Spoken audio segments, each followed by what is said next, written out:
नमस्कार, मैं अनीता चौधरी और देखिए तहव्वुर राना भारत आ चुका है। 26/11 का वो का बहुत बड़ा सूत्रधार, यूं कहे कि मास्टरमाइंड में की अगर जो स्ट्रैटेजी बनाई गई थी उनमें से वो एक था। बड़ी मुश्किल से प्रत्यार्पण के तहत वो भारत आया है। एनआईए की टीम लेकर के आई है और 18 दिन के रिमांड पे वो एनआईए के पास है, पूछताछ जारी है। क्या कितनी बड़ी उपलब्धि है ये भारत के लिए और कितना बड़ा सेटबैक है ये पाकिस्तान के लिए, या यूं कहें अमेरिका के लिए भी। इस पर बात करने के लिए हमारे साथ डिफेंस और स्ट्रेटेजिक अफेयर्स के एक्सपर्ट जनरल पीके सहगल हैं। सर, बहुत बहुत स्वागत है आपका। और कितनी बड़ी उपलब्धि माने तहव्वुर राणा को? ये हिंदुस्तान की डिप्लोमेटिक विक्ट्री है, बहुत बड़ी उपलब्धि है। अगर आप देखो, वेस्टर्न वर्ल्ड ने किसी भी टेररिस्ट को आज तक, खास करके हाई प्रोफाइल को, आज तक एक्स्ट्राडाइट किया है। ये पहली बारी है कि इस काफ़ी के हाई प्रोफाइल एक टेररिस्ट को, जो मास्टरमाइंड था, प्लानिंग और एग्जीक्यूशन में इन्वॉल्व था, उसको एक्स्ट्राडाइट किया है। 2011 में अमेरिका ने इसको इनोसेंट घोषित किया था, लेकिन प्राइम मिनिस्टर मोदी और डोनाल्ड ट्रंप की जो आपसी मीटिंग हुई थी, उसके दौरान डोनाल्ड ट्रंप ने साफ तौर पे कहा था कि ये इविल इंसान है और इसको मैं हिंदुस्तान भेजूंगा ताकि इसको जस्टिस के सामने रखा जाए। वास्तव में हिंदुस्तान के लिए बहुत बड़ी उपलब्धि है, क्योंकि ये तमाम उन चीज़ों को जानता है जिसकी हिंदुस्तान को अपेक्षा है। आईएसआई का क्या रोल था, पाकिस्तान की एस्टेब्लिशमेंट का क्या रोल था, पाकिस्तान की नेवी का क्या रोल था। जनरल कियानी जो बाद में चीफ ऑफ आर्मी स्टाफ बने, कहा जा रहा है कि उन्होंने, शुजा पाशा जो आईएसआई के चीफ बने, कहा जा रहा है कि उन्होंने खुद आतंकियों को ट्रेन किया था, पहले भावलपुर में, फिर कराची में। इसके अलावा 8 से 9 पाकिस्तान के आर्मी ऑफिसर्स इन्वॉल्व थे, मेजर और लेफ्टिनेंट कर्नल के रैंक के। पाकिस्तान की नेवी भी इन्वॉल्व थी, और कहा जा रहा है कि इसमें कुछ और बाहरी देश जैसे चाइना और कुछ और आतंकवादी ऑर्गेनाइजेशन जैसे तालिबान भी इन्वॉल्व थे। लेकिन हमने 35 डोजियर पाकिस्तान को दिए, लेकिन पाकिस्तान के कोर्ट्स ने सबको नजरअंदाज किया, कहा कि इनमें कोई दम नहीं है। पाकिस्तान केवल डिनायल मोड में रहे। तो ये 10 आतंकी आए थे, इन्होंने सबने मौलवी पहनी हुई थी। अगर कसब भी मारा गया होता तो उस समय की जो यूपीए सरकार थी, उन्होंने और पाकिस्तान ने मिलजुल कर कहना था कि ये हिंदू टेररिज्म है। और लेकिन बस अनफॉर्चुनेटली पाकिस्तान का सब पकड़ा गया और कुछ हद तक उनका भांडा, अभी पाकिस्तान काफी डरा हुआ है। मुझे याद आ रहा है चिदम्बरम का वो स्टेटमेंट कि भगवा टेररिज्म का वो एक नक्शा दिखाया गया था पाकिस्तान की तरफ से, वो प्लांटेड था। जब 26/11 के सारे आतंकी जो हैं जब भारत में घुसे, तो वो मरीन के रास्ते से घुसे थे, समंदर के रास्ते से घुसे थे, और सबके हाथों में कलावा था। वो कलावा ये साबित कर रहा था कि ये कहीं ना कहीं हिंदू हैं, लेकिन वो कसाब पकड़ा गया और सारे राज खुल गए थे। सर, पाकिस्तान के लिए कितना सेटबैक है? 35 डॉजियर सबको सब डिनाय, लेकिन एक जीता जागता सबूत। पाकिस्तान के लिए बहुत ज़बरदस्त सेटबैक है। अब देखो, पाकिस्तान के एक्सटर्नल अफेयर मिनिस्टर साफ तौर पे कह रहे हैं कि ये कनेडियन है, हमको इससे कुछ लेना देना नहीं है। इसने तो पिछले 20 साल से अपने डॉक्यूमेंट्स को भी, पासपोर्ट वगैरह को रिन्यू नहीं किया। ये पाकिस्तान की फौज का एक डॉक्टर था जो आर्मी मेजर था, और ये साफ तौर पे जानता है कि पाकिस्तान की क्या इन्वॉल्वमेंट है, और ये उसको, पाकिस्तान को बेनकाब करेगा, जिससे पाकिस्तान दोबारा FATF में आ सकता है। जो IMF की तरफ से लोन मिल रहा है, वर्ल्ड बैंक की तरफ से लोन मिल रहा है, वो लोन रुक सकते हैं। अमेरिका बड़े पैमाने पर सैंक्शन लगा सकता है। जो $300 मिलियन एड दे रहा है, military aid, Donald Trump to refurbish the F-16 fleet, उसमें रुकावट आ जाएगी। यानी दूसरे लफ्ज़ों में पाकिस्तान जो है बहुत बड़े पैमाने पर इंटरनेशनली एक्सपोज हो जाएगा। हर प्रकार से उसके ऊपर सैंक्शन लगेगी। कोई भी देश जो उसको किसी प्रकार का सहायता नहीं देगा, वित्तीय सहायता, पाकिस्तान पहले ही कंगाल है और कंगाली में डूब जाएगा।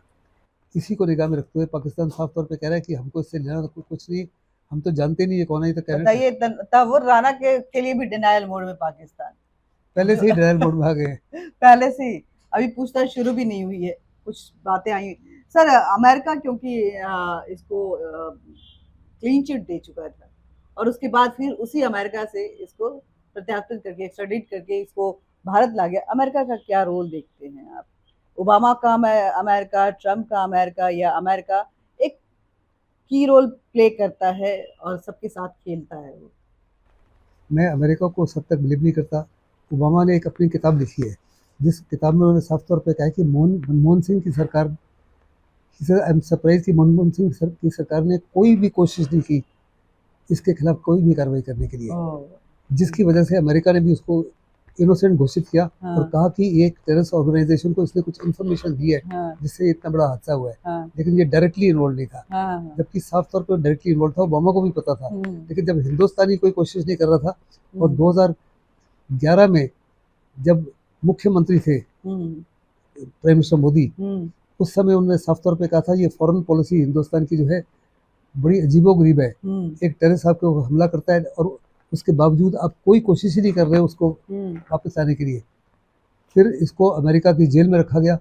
अगर आप देखते हो डेविड हेडली को हिंदुस्तान को इजाज़त दी गई कि उसको अमेरिका में आके इंटरोगेट करो। हमारी टीम भी गई एनआईए की उसको अमेरिका में इंटरोगेट, और राणा को इंटरोगेट करने के लिए भी हिंदुस्तान को इजाज़त दी। लेकिन जब ट्रंप आए तकरीबन 2023 के अंदर, प्राइम मिनिस्टर मोदी ने उनसे पहले बातचीत की कि आतंकी है जिसको हिंदुस्तान को लौटाना बहुत लाजमी है। 166 लोग मारे गए थे, जिसमें उसके और 6 उसमें अमेरिकन भी थे। 300 लोग घायल हुए थे, 9 पुलिसकर्मी मारे गए थे, 18 सिक्योरिटी फोर्स मारे गए थे, और बड़े पैमाने पर जान और माल का नुकसान हुआ था। बड़ा लाजमी है कि ऐसे लोगों को कानून के नीचे लाया जाए और उन लोगों को जस्टिस मिले जिनके मित्र, जिनके पिता या जिनके माता या जिनके भाई इस ऑपरेशन में मारे गए। डेविड हेडली भी आ सकता है क्या? कि डेविड हेडली वहीं रहेगा? ये उपलब्धि भारत के हाथों आएगी कि डेविड हेडली को भी इंट्रोगेट करने के लिए भारत लाया जाए, क्योंकि दोनों का आमना सामना करवाया जाए और उसके बाद जो तथ्य सामने आए वो पूरी दुनिया के सामने आए। हो सकता है। इस समय तो डेविड हेडली जो है वो 35 साल की जेल की इम्प्रिजनमेंट काट रहे हैं अमेरिका के अंदर, और हिंदुस्तान के एनआईए ने उसको इंटरोगेट किया था वहाँ पर। लेकिन इस समय जो प्रेसिडेंट वहाँ के हैं वो इंडिया फ्रेंडली है, वहाँ की एडमिनिस्ट्रेशन है इंडिया फ्रेंडली है। माइक रूबियो, माइक वॉल्ट्स, कश पटेल और तुलसी गबार्ड सारे ही सारे इंडिया फ्रेंडली है। सारे कह रहे हैं जो इस्लामिक टेररिज्म को हम जड़ से उखाड़ फेंकेंगे। उनको साफ तौर पे मालूम है कि डेविड हेडली जो पाकिस्तानी था उसने अपना नाम बदली किया, हिंदुस्तान में आया और इसी के माध्यम से राणा के माध्यम से उसको फेक डॉक्यूमेंट्स बनाए गए, फेक वीज़ा दिया इशू किया गया, फेक पासपोर्ट बनाया गया, और उसकी कंपनी में इसको 5 साल के लिए रखा गया, जिससे उसने बहुत रिकॉर्नेंस की, टारगेट सिलेक्शन किया। तो बड़ा लाजमी है कि उसको भी लाया जाए हिंदुस्तान में, और मेरे को पक्का यकीन है कि अगर हिंदुस्तान कोशिश करेगा, which they bound to do it, sooner than later David Headley भी हिंदुस्तान में लाया जाएगा। अंतिम सवाल सर, ये पास्ट में जाके जब ये 26/11 का हमला हुआ था उस समय में कुछ हम देखे कि मरीन के रास्ते से आए थे, पूरे शहर में ये घुस गए थे, और हमारी इंटेलिजेंस एजेंसी अगर कहें या सरकार की बात कहें तो कहीं ना कहीं फेल नजर आई थी। क्या सरकार बिल्कुल आश्वस्त थी कि पाकिस्तान ऐसा नहीं कर सकता है, या इंटेलिजेंस और बाकी सिस्टम जो है उनका लचर रवैया था? किसकी गलती यहाँ पे आप समझते हैं कि उस समय क्या गलती रही कि इतना बड़ा हमला हो गया और हम हाथ पे हाथ धरे खड़े रह गए, और हाफिज सईद वहीं पे मजे लूटता रहे, अजहर मसूद वहीं मजे लूटता रह गया? अगर एक गलती हो तो मैं उसका वर्णन करूं, अनेकों गलतियां थी। सबसे पहले अमेरिका को साफ तौर पे मालूम था कि इस माफी की कार्रवाई होने वाली है, लेकिन उन्होंने हमको करेक्ट समय पर इंफॉर्मेशन नहीं दी, क्योंकि इंफॉर्मेशन शेयरिंग अमेरिका के साथ कोई अरेंजमेंट नहीं था, कोई एग्रीमेंट नहीं थी। अच्छा। जो आज है। दूसरा, कोस्टल डिफेंस हमारा बहुत ही कमजोर था। अगर उसको याद होगा कि उसके बाद में हमने कोस्टल डिफेंस को टाइप किया है, ओवरऑल रिस्पॉन्सिबिलिटी इंडियन नेवी की है, कोस्ट गार्ड को सुरक्षित किया है, फिर बहुत कोस्टल रडार्स लगाई गई है, कोस्टल पुलिस लगाई गई है, तो ये सब कुछ नहीं था। फिर इंटेलिजेंस गैदरिंग, इंटेलिजेंस शेयरिंग जो थी, बिल्कुल इसमें कोई आपस में कोई कनेक्शन नहीं था। Information is power. तो एक एजेंसी को इन्फॉर्मेशन आती थी, समझ लो कि बॉम्बे पुलिस वालों को, तो वो आर्मी के साथ शेयर नहीं करते थे, दूसरी सिक्योरिटी फोर्सेस के साथ शेयर नहीं करते थे। साथ ही साथ बहुत बड़ी गलती हुई हिंदुस्तान की उस समय की सरकार के साथ। उस समय आपके पास एक गुरखा ब्रिगेड थी बॉम्बे के अंदर, जो वहाँ पे सब एरिया के नीचे है। उसको अगर इजाज़त दी होती और उसको डिप्लॉय किया होता, वो ऐसे ही काम के लिए है, तो with in a matter of few hours सारे आतंकी मारे जाते हैं और जिस माफी का जान और माल का नुकसान हुआ नहीं होता। लेकिन बजाय उनको जो ट्रेन है फॉर सच पर्पज, बजाय उनको लगाने के लिए आपने अनट्रेंड पुलिसमैन को लगाया। बाद में एनएसजी को डिप्लॉय किया। बाद में आपने एनएसजी को डिप्लॉय किया, और हिंदुस्तान मीडिया का भी बड़ा जबरदस्त फॉल्ट था। वो लाइव डिस्प्ले कर रहे थे, जिसका फायदा पाकिस्तान के हैंडलर्स ने उठाया। उनको हर समय बता रहे, मिनट टू मिनट इन्फॉर्मेशन की, इस समय हिंदुस्तान की फोर्सेस क्या कर रही है, जिससे और ज़्यादा नुकसान हुआ। और हमारे जो सिक्योरिटी फोर्सेस उतरे भी हेलीकॉप्टर के माध्यम से, वो भी बेचारे कुछ मारे गए। जी जी जी जी।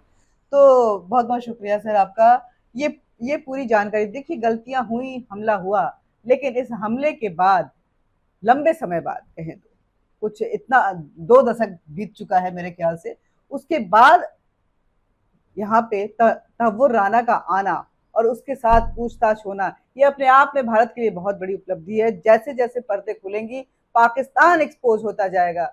वो भले ही डॉजियर को डिनाई करे, मगर वो सत्य जो तहव्वुर राना उगलेगा, उससे डिनाई करना शायद पाकिस्तान के लिए बहुत मुश्किल होगा। जय हिंद।